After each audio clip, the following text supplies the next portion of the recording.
Assalamu alaikum wa rahmatullahi wa barakatuh. Bismillah, alhamdulillah, wa salatu wa salam ala rasulillah. I hope and pray everybody's blessed with their days of fasting and their nights of prayer and their reading of the Holy Quran throughout the entire month. Today I'm asked to speak about the devils and the Satans. Chained up or not chained up? That is the question. So we know the famous hadith of the Prophet ﷺ in which he was describing the month of Ramadan. فُتِحَتْ أَبْوَابُ الْجَنَّةِ وَغُلِّقَتْ أَبْوَابُ النَّارِ وَصُفِّدَتْ الشَّيَاطِينَ. That the gates of heaven have been opened and the gates of hell have been closed, and that the devils have been chained. So we have to ask ourselves, what exactly does that mean? And that is an important question that I think is rooted in kind of a holistic understanding of Iblis and Shaytan.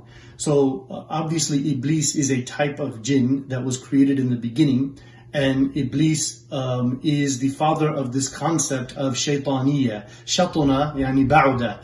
Shatana is like to become distanced, meaning to rebel and turn away from Allah. And so Shaytan is a word for one that is in rebellion against Allah, one who is moving away from his calling and his message. So a literal understanding of the hadith, I think many people have struggled with, is that, I guess if people die in Ramadan, they are going to heaven because the gates are wide open, and that nobody can go to hell, and that all demons and devils are all chained up.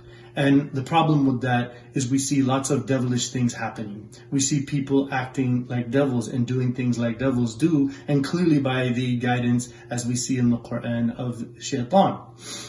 So I would say what the meaning of this hadith is that in the month of Ramadan, if you're truly fasting with a very sincere, focused fast that is for the purpose of spiritual development and discipline, and you are reading the Quran and praying in the night, then by virtue of that reality, you are bringing yourself closer to heaven and moving yourself away from the hellfire and taming yourself to not be a shaitan in yourself, because we can never forget the last verse of the Quran, مِنَ الْجِنَّةِ وَالنَّاسِ الَّذِي يُوَسْوِسُ فِي صُدُورِ النَّاسِ مِنَ الْجِنَّةِ وَالنَّاسِ, is that this waswas, he is either going to be a jinni or a human being.